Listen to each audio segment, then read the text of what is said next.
Brian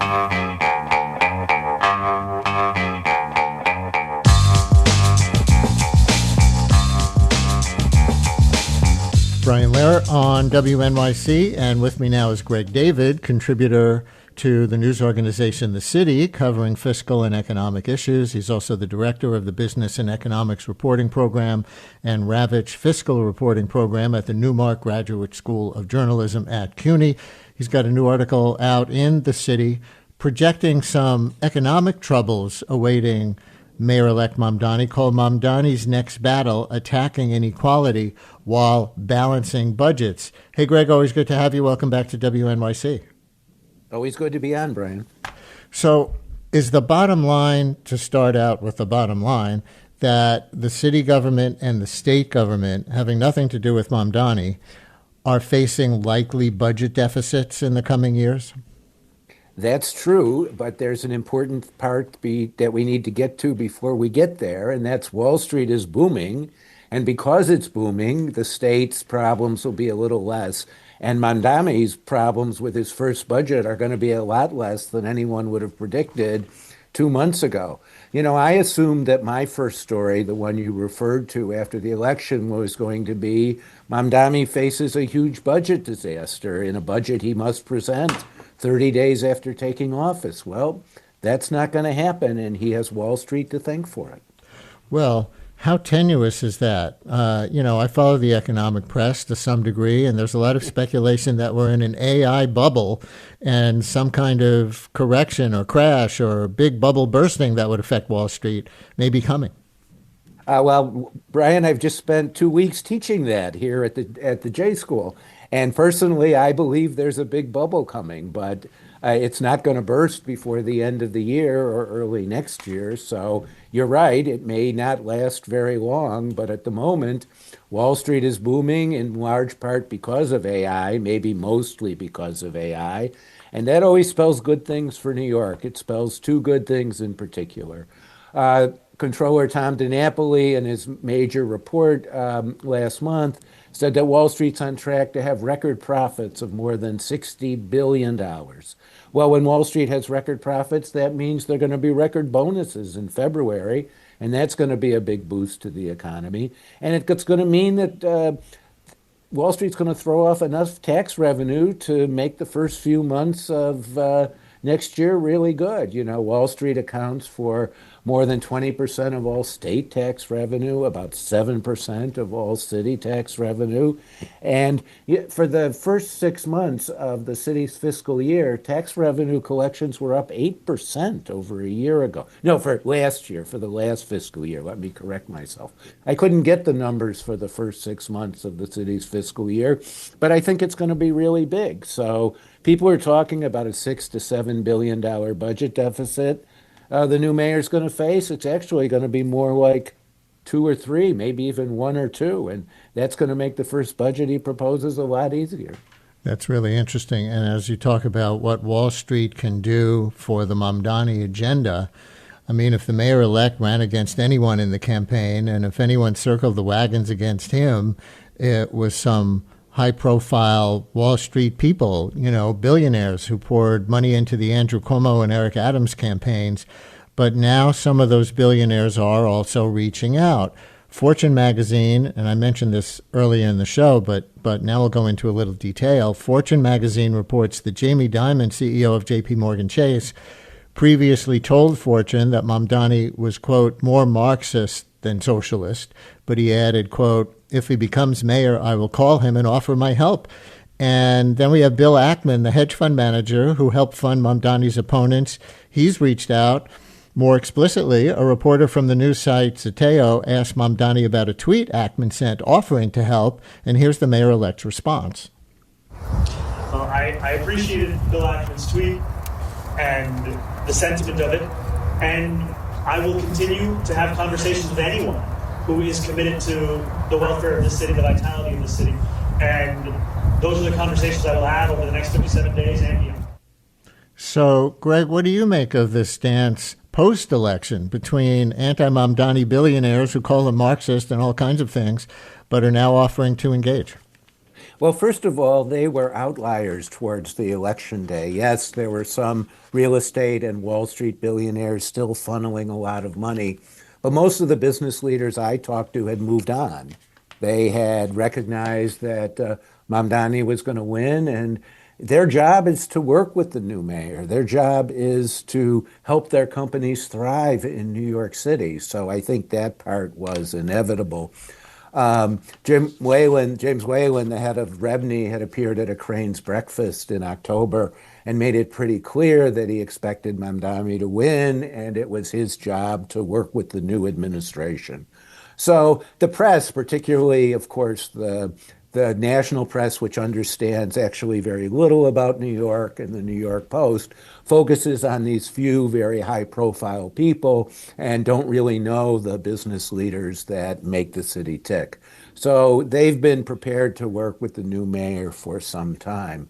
And also, let's be frank, they need to. J.P. Morgan just opened a huge new multi-billion-dollar headquarters. Diamond has no choice but to try to work with the new mayor. His investments in New York are enormous. He can't go to war with the new mayor. It would be counterproductive for the company he runs. And remember, CEO's number one obligation is to the companies they run. That's how you need to think about not only business and the new mayor, but national leaders and Trump.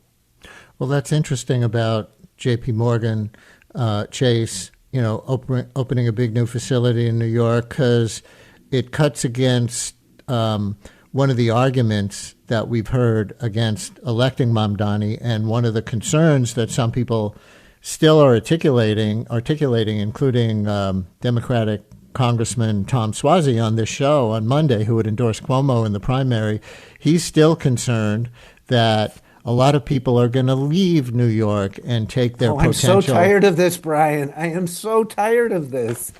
The New York Post is going crazy on this subject. Look, first of all, a lot of the talk comes from real estate brokers, especially real estate brokers in Miami. So I'll say publicly what I've always taught my students. On my list of the least reliable sources in the world, real estate brokers are number one. I wouldn't believe any of the talk coming out of Miami about everybody fleeing.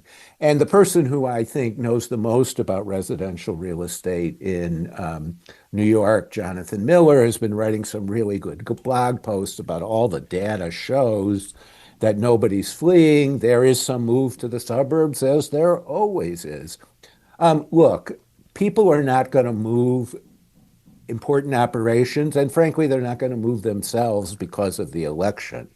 They will move if economic and public safety and just the whole general tenor of New York changes dramatically. And the election by itself does not do that. Well, I might even go one step further and say the people, from what I read, who really have been leaving the city are the working class and middle class families with children who can't afford to live here, and that's exactly who Mamdani's policies are intended to address. We'll see if he's successful, but that's where the departure wave is, if it's anywhere. Is that consistent with what you see? So there's a lot of evidence of that, but there is evidence that some very wealthy people are leaving. And the reason that's important, by the way, is that the top 10% of New Yorkers, the top 1% of New Yorkers pay more than half, I think about half all the income tax New York State collects. So even a few people leaving from the very highest ranks of wealth in New York can make a big difference. That's why the concern focuses on that group. Listeners, anyone with a question for Greg David about the New York City economy in particular, that Mayor-elect Mamdani will face once he takes office, 212-433-WNYC, or anything related, or any students of Greg David at the CUNY Graduate School of Journalism with a question you didn't get to ask in class. 212-433-WNYC, 212-433-9692. You can call, you can text. We're all students of Greg David now. So short term, not so bad. longer term tougher for Mamdani and by extension Hochul? Much tougher. So let's talk about why it's going to be much tougher. You know, for 4 years, the Adams administration has been proclaiming how great its stewardship of the economy has been. Record job totals, complete recovery from the pandemic. We've heard it over and over and over again. Indeed, my stories in the city are designed, I think, to try to puncture that, which has become like a myth. First of all, New York City's recovery from the pandemic has lagged the rest of the country. The rest of the country is about 5% higher than the pre-pandemic record. We're a little more than 3% higher. For the last 2 years, job growth in New York has been heavily based on low-wage healthcare jobs, especially home healthcare. One, while we're glad to have all kinds of jobs, those are not the best jobs. Two, they're jobs paid by tax dollars. So to count them as private sector jobs is not good. Three, it's pretty clear that the economy outside healthcare in New York City has stalled. No job growth, indeed job losses so far this year. Now our data is a little out of date because of the federal government shutdown, but we hope to update that. So yes, we're at a record number of jobs, but that is not the real story. And secondly, the other thing that we really need to focus in on is the bifurcation of the city's economy. Great report by local economist James Parrott from the Center for New York City Affairs at the New School. Wage growth for the top 3% of earners in New York was a multiple of the wage growth elsewhere in the economy. So these gains in wages accrued almost exclusively to the top. New York was the only one of the 10 largest cities in the country between 2019 and 2024 to see an increase in inequality. Poverty in that period went down in the rest of the country or was flat. Poverty in New York City went up, including child poverty. And the cash public assistance rolls are at an all-time high. So clearly, this is an economy that no one should be cheering from the rafters about. It's an economy with serious problems. And if we have a recession, of course, and if there is an AI bubble, or even if the AI spending can't offset the declines elsewhere in the economy, those problems could get worse. What are the underlying reasons, as you see them, for this increase in poverty in New York City and income and wealth inequality? So what we know is that wages for the middle and low income wages did not keep up with inflation. We also know, I mean, it was the central issue of the campaign, right? The affordability crisis, which is primarily for that group focused on housing and on childcare. So those are making matters worse.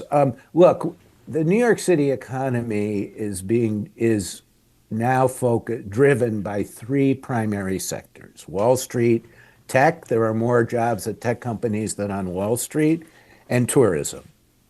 And those first two industries wind up accruing gains to the people at the relatively top of the scale. And we're seeing it's a long-term trend, decade-long trend of middle wage jobs disappearing from New York. You know, one of the sectors that has not recovered, from the pandemic is construction, which is a very important source of middle wage jobs in the city. A few more minutes with Greg David from the news organization The City and head of the Business and Economics Reporting Program and Ravitch Fiscal Reporting Program at the Newmark Graduate School of Journalism at CUNY. We're talking mostly about his new article in The City projecting some economic troubles awaiting Mamdani eventually, called Mamdani's Next Battle, Attacking Inequality While Balancing Budgets. And let's take a call. I think Joan in Manhattan keyed on what you said about how much of the tax base comes from the top 1%. Joan, you're on WNYC. Hello. Yes, hi. I've been wondering this for a while. I'm always hearing that around the country, generally, the top 1% pays 40% of the taxes, but nobody ever tells us how much of the income do they have. Do they have 40% or more of the income? That's one question. What percent of income do they have? The other thing is, when we talk about poverty, isn't it about time we recalibrated what we call poverty? As far as I know, we still consider a single person with an income above $11,000 not to be poor. That's less than $1,000 a month. How could you possibly live on that? Because if we looked at the reality of poverty, the rates are much higher than they're reported to be around the country. What do you think about that? Joan, bring in the data, Greg. I don't have the percent of income off the top of my head. Well, I do know that Wall Street accounts for about, what was the figure? I think it's in the mid-20s of all the income in the city. So in that case, Wall Street is paying state income taxes in line with the amount of income people on Wall Street make. But let's be clear, New York has the highest marginal tax rate. New York City residents pay the highest marginal tax rate in the entire country. That means that a New York City resident making more than $2 million pays more than 65% of all their income in taxes. So that's a pretty high number, highest in the country. She's absolutely right about the poverty number, but we do have alternate statistics that the city publishes yearly about the number of people in poverty. I'm not sure about the $11,000 number, but we do have alternate statistics that track it more broadly. But if you're looking at poverty around the whole country, you obviously have to use the same statistic for everywhere. Thank you for your call, Joan. Here's Paulette in Atlanta, one of those ex-New Yorkers who left the city. Paulette, you're on WNYC. Hi. Hi, good morning. Just wanted to call in to say I wish, the mayor-elect the best. I hope everything is successful in his when he becomes the mayor. And I left New York because it was unaffordable in terms of rent. I could not afford it. Looking down the line in 10 years, I couldn't see how I would be able to continue to afford as rents went up each year, actually. So, but I would come back to New York in a heartbeat if I could afford it. And it is my wish that the new mayor could create a little village for us expatriates from New York to come and live. I would appreciate that. I'd put that little idea in his head because there are many of us who would love to come back. Paulette, thank you very much. That was an interesting call, Greg. Paulette representing the non-billionaire exodus from New York over affordability. That's true. We've written a lot. A lot of people have written a lot about the great black exodus from New York. People moving back to the places they or their parents came from in the South, particularly if they were homeowners, because as neighborhoods gentrified, homeowners could really cash in and move back to the South where housing is much cheaper. I do want to introduce a dose of realism here. Nobody's talking about the rents going down. That's not going to happen. What we need to do is greatly slow the increases in rents. And what we need to do that primarily is build a lot more housing. The one thing I've suggested to my editors that we should write is that the one great legacy of Eric Adams might be reforms that will result in a lot more housing. And that would be really good. There's the City of Yes. There's rezonings. We just did 2 major rezonings in Queens. That might be the great accomplishment of the Adams administration. Ronan in Brooklyn, you're on WNYC with Greg David. Hi, Ronan. Hi there, Brian. Thank you so much for taking my call. And Greg, I appreciate the point you just made about Adams' legacy on housing. I think you're spot on. That might be his best legacy. What I wanted to ask about was this article I saw yesterday in Gothamist about the skyrocketing cost of liability insurance for bars in New York City, which I think is relevant in that it impacts the ability of small businesses, which is our remaining source of middle class income for a lot of New Yorkers. I'm wondering if you think that an issue as niche as doubling liability insurance right now for bars in the city is going to attract the attention of the Mamdani administration, and that even if it did, if there's anything he would be able to do about it. And by the way, we have an article about this on Gothamist right now. But Greg, go ahead. Well, there's nothing the city can do about it. Let's be clear. Only the state could act on insurance matters because the state is the regulator of insurance. But let me tell you, it's not just liability insurance for bars. I've done one major story about rent regulation. I'm working on another one I hope to publish next week. Insurance costs have soared for rent-regulated housing in New York. It is a huge, crushing burden on landlords. Uber and others are talking about the huge, crushing burden of auto insurance on the cost of getting around. Insurance costs have gone up dramatically, and it's a huge problem. Business groups would tell you it's the fault of the Democrats in the legislature, who are beholden to the trial lawyers making lawsuits both reasonable and flaky. They're very successful in New York. Others would counter that that's not true, but insurance across the board is a huge problem for people. As we start to run out of time, I'll note that there are going to be a lot of people trying to make it hard for Mamdani and hoping that he fails. Politico had a line this week: moderate Democrats and Republicans across the country will be watching New York City closely for any slip-ups they can use to write off the democratic socialist experiment set to commence in the new year.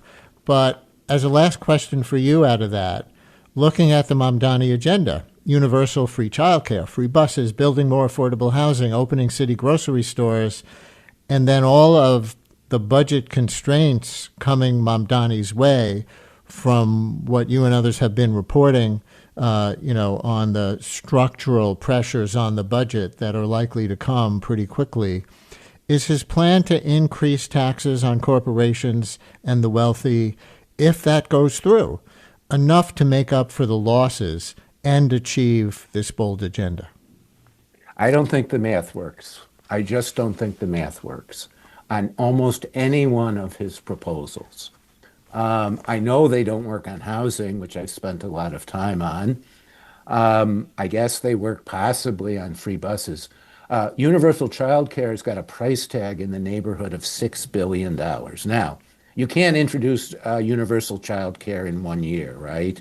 So you could play it out. But you've also, Brian, you raised the issue of the statewide elections, where Kathy Hochul is going to face a spirited challenge from the Republicans.